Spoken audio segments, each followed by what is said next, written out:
Leslie, now I promise this is not made up just to give you a headache as you're driving. Just look, there is water and still mud all over this freeway. Crews from Kern County Fire and Cal Fire will work throughout the night. No employees or customers were present at the time of the incident. We've got all sorts of stuff you can do here today. I'm in this box. This box holds like 400 pounds of electronics. Now we've got furry friends indeed. They are all around this morning. He's trying to eat the mic, but I'll give him a carrot instead. The rain has subsided for now, but what we have seen are huge puddles like this one along the roadside. Check out this critter. It's a chuckwalla. This medal at the end of the race, the one that I've got now. I did not run, but these people will get one when they get there because they deserve it. Here's what we know coming from last night around 8:20. Bakersfield police and a SWAT team were searching the Jawbone Canyon. Every day, law enforcement personnel put their lives on the line protecting their communities. But recently, it seems they're not even safe doing routine tasks. You have a uniform on and you're driving a black and white, in our case, a black and white police car, you are a target. 2 officer homicides in 2 weeks seem to mark a scary trend, one that has law enforcement on edge. I had my hand on my gun ready to draw it if I needed to until we engaged in conversation. President of the Kern Law Enforcement Association describes his own encounter just yesterday, which he says echoes how some of his fellow officers are feeling. All of us want to come home to our families at the end of the night.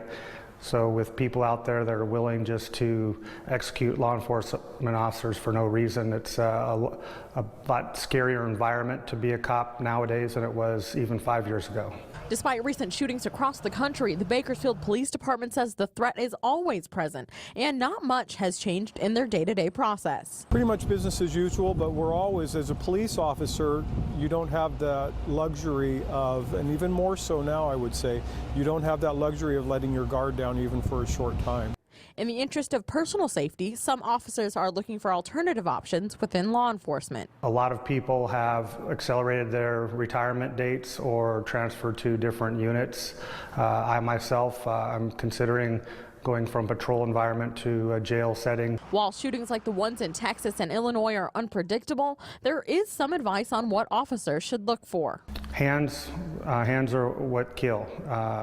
If you know where the other person's hands are, then you're going to be able to see whether they have a weapon. What comes first, the chicken or the pricey egg? Like, oh my gosh, $6 a dozen, that's crazy. Egg prices across California have risen well above the national average, nearly $5 a dozen compared to about $3 nationally. And restaurants are aware of the rising cost. Because we are a mom and pop, that because egg prices do go up, that affects all of our other additional restaurant costs. The cost of eggs have gone up for 2 reasons: a bird flu killing millions of hens, decreasing the number of eggs produced, and Proposition 2, passed by California voters in 2008.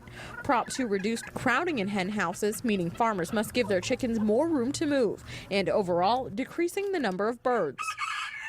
While restaurants are hurting from the higher prices, local farmers are seeing a little more green. Eggs are one of those things, it's kind of like gas, like it's a necessity. It's something that people need on a daily basis. And so, yeah, when you see the egg prices fluctuate, people aren't necessarily buying less of them. Autonomy Farm sells farm fresh pastured eggs, and they've seen their customers pony up the extra change for them. So what we've seen is that people are coming to the farmer's market and buying more of our eggs because now our price points compared to what you get from the grocery store, they're not really all that different. For now, owners of Jay's Place say their menu prices will stay the same, but they have some considerations for the future. The real question is, like, how long is it going to last? How much is it going to go up?